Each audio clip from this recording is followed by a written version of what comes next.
Mike, welcome to the show. We appreciate you being on tonight. Thanks for the invitation, Joe. Okay, let's talk about the rat of the week. Why is Bayer Corporation the rat of the week? Internal documents show that after this company positively, absolutely knew that they had a medication that was infected with the AIDS virus, they took the product off the market in the U.S. and then they dumped it in France, Europe, Asia, and Latin America. The medicine's called Factorate. It was an injection medicine that was used for hemophiliacs, mostly children.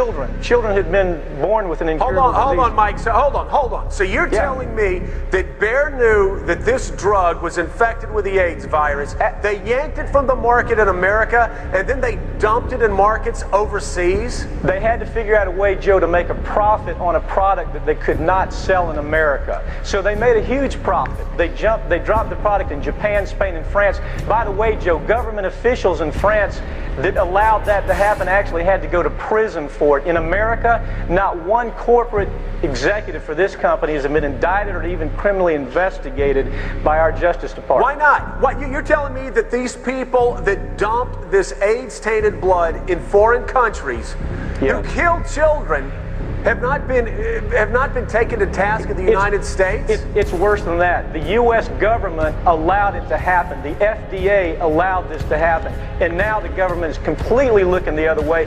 Thousands of innocent hemophiliacs have died from the AIDS virus. And not only they're dying, their family members are dying because they're becoming infected with the disease.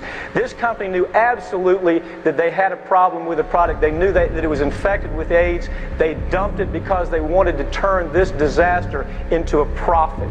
Mike, I want to read to you what Bayer told the New York Times about this scandal. They said Bayer behaved responsibly, ethically, and humanely.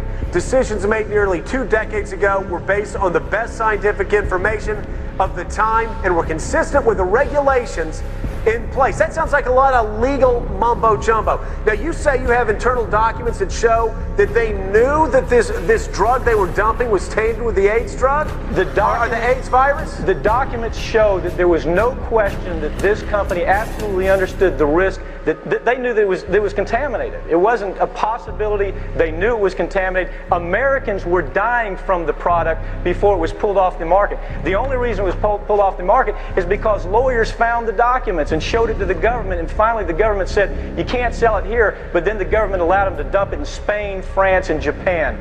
That's amazing. That's just amazing. Well, I want to read to you what the New York Times said, and this is an investigation that they also did, and they said the federal government was part of the problem while the Food and Drug Administration told the company not to ship the drugs overseas. The man responsible for the drug supply, quote, asked that the issue be quietly solved without alerting the Congress, the medical community, and the public. This is a cover-up, and our Congress is not doing anything. What should Americans do?